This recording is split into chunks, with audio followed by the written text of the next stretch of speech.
परमेश्वर की भक्ति के लिए साधना करना बहुत अनिवार्य है।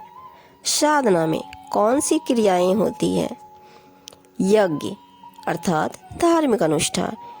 यज्ञ कई प्रकार की होती है, जैसे कि धर्म यज्ञ, ध्यान यज्ञ, हवन यज्ञ, प्रणाम यज्ञ और ज्ञान यज्ञ। धर्म यज्ञ धार्मिक भंडारे करना, धर्मशाले बनवाना, प्यायु बनवाना आदि।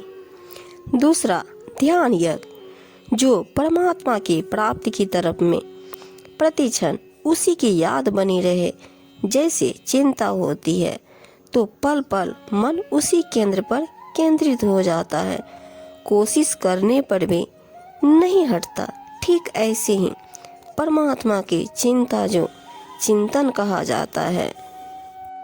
परमेश्वर में अटूट मन लगाना ध्यान यज्ञ है। तीसरा हवन यज्ञ, इस यज्ञ को कई प्रकार से करते हैं। कुछ लोग हवन कुंड बनाते हैं या वैसे पृथ्वी को लीप कर शुद्ध करके लकड़ियां जलाकर गाय या भैंस का घी डालकर वेद के कुछ मंत्र बोलते हैं। इस प्रकार हवन यज्ञ करते हैं। कुछ व्यक्ति केवल धूप अगरबत्ती जलाकर ही हवन करते हैं। कुछ व्यक्ति कुछ जड़ी बूटियों को कूटकर घी में मिलाकर अग्नि के अंगारों के ऊपर डालकर हवन यज्ञ करते हैं। भक्ति करने की साधना के सद्ग्रंथ केवल वेद है।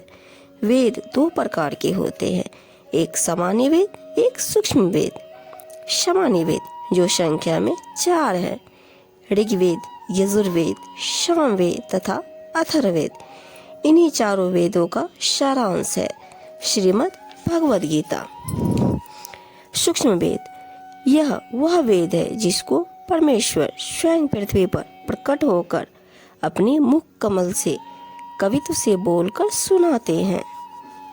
संत मत सूक्ष्म वेद पर आधारित है, जिसमें हवन यज्ञ का प्रावधान शुद्ध गाय या भैंस के घी का दीप जलाना है।